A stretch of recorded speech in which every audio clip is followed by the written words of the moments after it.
Christian looked at Alex, who was leaning over his computer, and smiled, calling him. "Alex, let's go to lunch. Everyone went on break."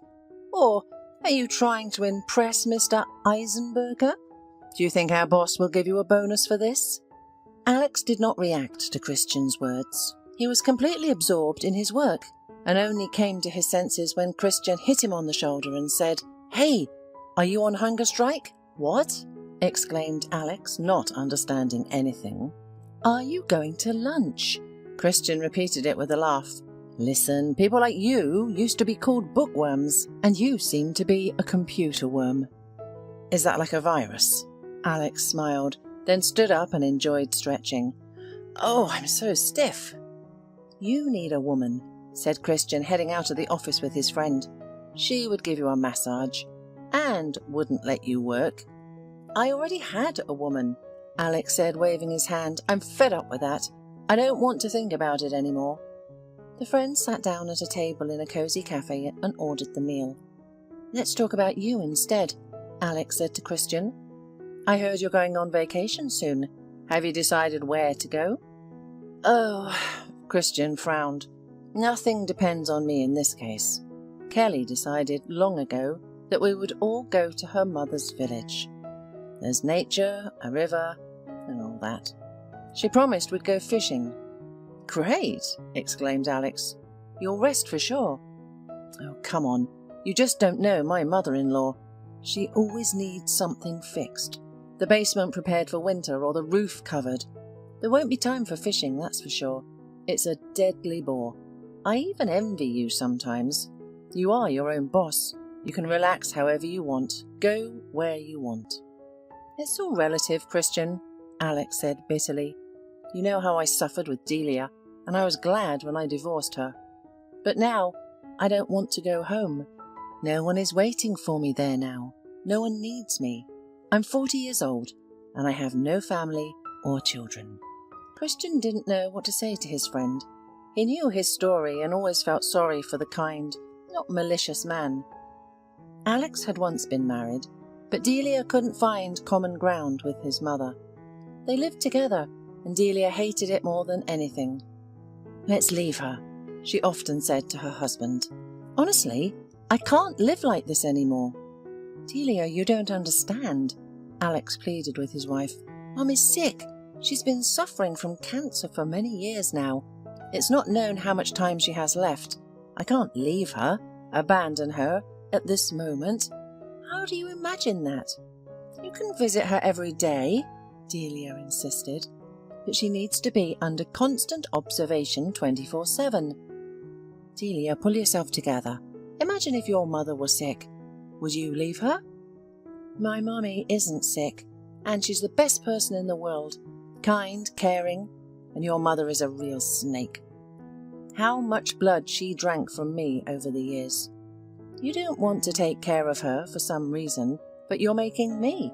I even resigned from my job because of this." "Delia, you were a nanny at a daycare. What was the point of your job? I make a lot more money, and I'm taking care of you just fine. Please endure this, I'm begging you." Delia just snorted in response, and the scandals in the house continued. Alex's mother, suffering from pain, behaved like a capricious child and constantly complained to him about Delia. And Delia didn't give the poor woman an inch, didn't want to sympathize with her at all. They both tormented Alex because he had to tear himself apart between them, and there was no way out of it. "Oh, son, son," his mother cried, "how can I leave you alone? Delia doesn't love you at all. She only cares about herself. You and I don't matter to her at all. I can't ask her to buy me milk," and heard so many curses that I regretted asking. "I would have gone myself, but I can't." Alex comforted his mother as best he could, and then ran to the pharmacy or store to buy her what she needed. He often did this, even in the middle of the night, if his mother suddenly wanted something special. 3 years went by like this, and the day came when Alex was truly alone. Even at the funeral, Delia showed no sympathy or support. In the evening, when everyone left, she gathered her things and announced, "I'm leaving." where are you going? Alex looked at her with a tired expression. To my mum. I can't look at you. You'll stay Mummy's little boy, just like you were. But I don't care. That's not my problem anymore. I need to think about how to live and what to do. I don't understand you, Alex said, shaking his head. How can you say such a thing? She was my mother. She gave birth to me and brought me up. Why should I have abandoned? For what reason? For me. You married me, so you had to take care of me first. Instead, all the two of us did was take care of your mother. I'm tired of you and your whole rotten family life, Delia replied haughtily. Alex opened the door tiredly. Go. I won't hold you back. I'll file for divorce myself. You don't need to worry about that. Okay, just make sure you don't regret it. She left, slamming the door, and waited for 2 months for him to crawl back to her on his knees and apologize. Finally, unable to bear it any longer, Delia went to Alex's house herself. Well, haven't you thought about making up with me? Instead of answering, Alex handed her the divorce papers. So, that's how it is, Delia exclaimed. I'll never forgive you. Never. She shouted something else, but Alex had already closed the door and wasn't listening. Since then, he has been living alone, and Christian sincerely believed it was better than his married life. And suddenly, to his surprise, it turns out that Alex misses his family life. Then get married again, he advised his friend. There are plenty of women in the world. It can't be that one of them won't be yours. Well, maybe one of them will, Alex agreed, smiling. And in the evening after finishing work, he went to the parking lot and pressed the button on his key. A beautiful car immediately winked at him with slanting eyes, and Alex couldn't help but smile. He had bought it just 4 months ago and was still delighted with his purchase, like a boy. He pulled out of the parking lot and was already approaching his house when he saw a young girl trying to catch a ride. Without hesitation, Alex drove up to her and rolled down the passenger window. Where can I take you? He asked the stranger, noting to himself that she was beautiful and young. To White Daisy, she said. Get in, Alex nodded. My neighbourhood is near yours, so you could say we're going the same way. The girl flashed her even teeth and quickly sat down in the passenger seat next to Alex. But as soon as he began to move, she reached out and touched him. I don't have any money, but I can pay you back in another way. I'll do everything so great that you want to pay me yourself. Hey, slow down, beauty, Alex asked, removing her hand. Then he parked and asked, What's your name? Coco, answered the girl and smiled languidly. Come on, that can't be true. Well, I'm telling you the truth. My name is Coco. Okay, let it be. How old are you? 19. You're lying again, Alex sighed. What difference does it make to you? The girl exclaimed. Are you a vice cop? Or do you not have enough money to pay me? Think about it. If I leave right now, you'll regret it. I know how to give a man real pleasure. You'll like it. We'll have a great time together. Do your parents know what you're doing? That's it. I've had enough of you. I wanted to have fun with you, not listen to stupid lectures. Why don't you go home, Coco? Or whatever your name is. At least, give me a lighter, snorted the girl. I don't smoke and I don't recommend it to you. Listen, girl, I'm old enough to be your father, so I can give you some advice. But Coco interrupted him, saying, Do you know how many guys like you I've had? Some were old enough to be my grandfather, let alone my father. And I didn't listen to any of them, and I won't listen to you either. Saying this, she jumped out of the car and walked away without looking back once. Alex shrugged and drove home, quickly forgetting about the encounter. And a month later he met Phoebe, a beautiful and intelligent woman who immediately filled his thoughts. I don't understand why men were so blind, Alex wondered, hugging and kissing Phoebe. You're just outstanding. Oh, Alex, my dear, life is such a complicated thing, and of course I have met men before, but they all turned out to be characters not in my story. I had even begun to think that I would never meet someone like you. Their relationship developed rapidly, and soon Alex proposed to Phoebe. Why are you in such a hurry? She asked him. I just want to be happy, he said gently. I'm 40, you're 34. We can easily become parents. At least, I really want to. Alex, I need to tell you something. I was afraid to admit it, but I have a daughter. She's already grown up. She's 17. Yes, don't be surprised. I gave birth to her very early. You see, I fell in love with a married man and couldn't refuse him, or resist him, so I got pregnant. Of course, when he found out, he immediately rejected me. But I still gave birth to Kate. She's a kind girl, smart and beautiful. She's into music and is always learning something. I have high hopes for her. Oh dear, Alex affectionately kissed Phoebe. Why didn't you tell me earlier? Why did you think I would be against it? On the contrary, it will be just wonderful, because we will be a real family. Phoebe laughed. Then I'll introduce you tomorrow. Come over to our house. We'll have dinner together. That's where you'll meet. In the evening, Alex came to Phoebe's house with gifts and 2 bouquets and rang the doorbell. He smiled, thinking about how wonderful their time together would be. But as the door opened, Alex's smile immediately disappeared. There was Coco, the same girl whom he had wanted to get home one. What are you doing here? She hissed, recognizing him right away. Why have you come here? Who invited you? Your mother, Coco, or Kate, to be exact, Alex replied. Get out of here and never come back, otherwise it will be worse. Alex wanted to respond, but Phoebe appeared behind Kate. Well, I see you've already met, she asked. Yes, Alex nodded, and a long time ago. What do you mean? Phoebe asked. I'll explain it to you, Mum, Kate said quickly. Once, between classes, I went to a cafe to have a snack. There was this guy, your Alex. Mum, he had his eye on me and even dragged me into a closet, but I managed to escape. Mum, how can you trust such a person? Phoebe was shocked. She didn't want to go into the situation anymore and pointed to the door, saying, Leave and never come back here. Forget that we exist. Phoebe, your daughter is a real liar. Don't believe her. Alex spoke quietly. She got into my car herself and offered herself. So you two have already met each other. Have you had something between you? Phoebe exclaimed. How can you do that to a girl who's only 17? Phoebe, we had nothing, and we couldn't have had anything.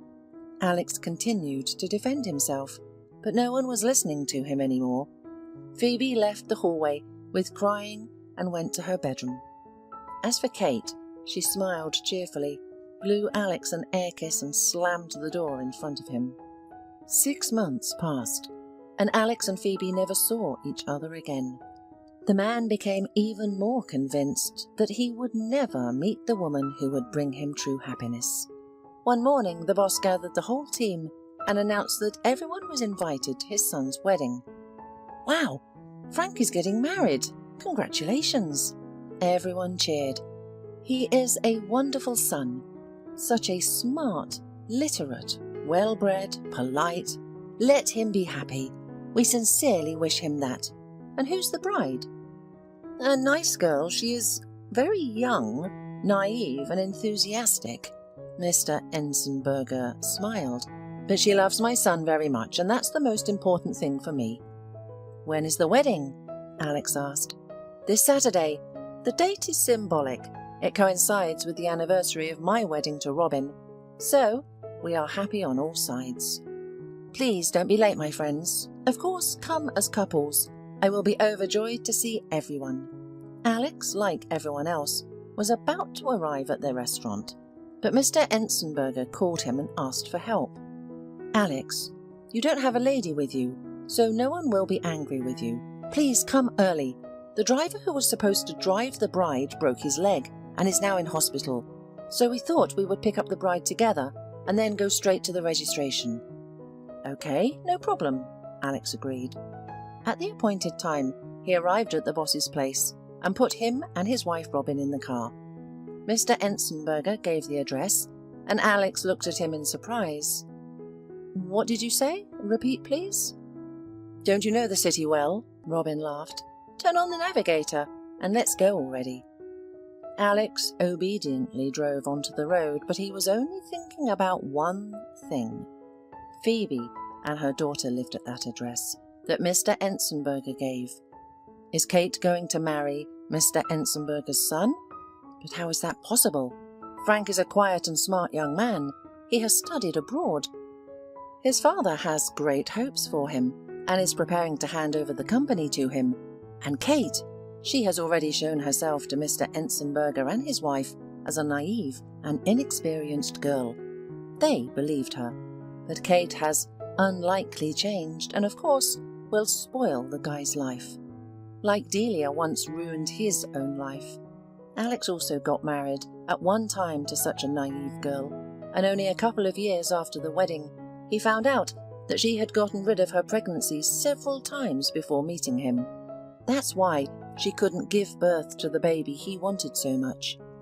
She was unable to have any children at all, and every day with her was a real torment for Alex. And now Frank could fall into the same trap. "What's wrong with you, Alex?" Mr. Ensenberger asked. "It's such an important day, and you're frowning." "Mr. Ensenberger, what's the name of Frank's bride?" Alex asked instead of answering the question. "Kate, why?" "And her mother's name is Phoebe, right?" "Yes, a very nice, pleasant woman."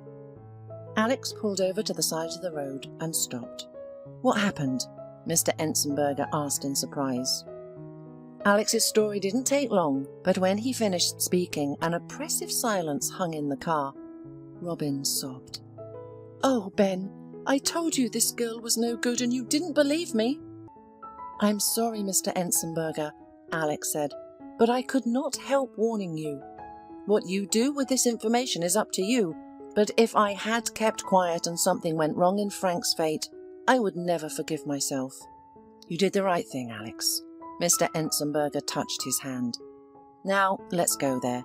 And if it's her, just nod to me." Kate, dressed in a beautiful wedding dress, bought for her by the groom's parents, shone as she handed out smiles left and right. Seeing Frank's parents, she hurried towards them, but suddenly stopped so abruptly, as if she had hit an invisible wall. It was Alex in front of her. The girl helplessly turned around, looking for support from her mother, who stood nearby, but she, too, did not take her eyes off Alex. Now Mr. Ensenberger didn't need any explanations. At that moment, the groom himself drove up to the bride's house. He got out of the car and headed towards his bride, but Mr. Ensenberger intercepted him and took him aside. They talked briskly about something for 5 minutes, and all this time, Kate didn't take her hateful eyes off Alex.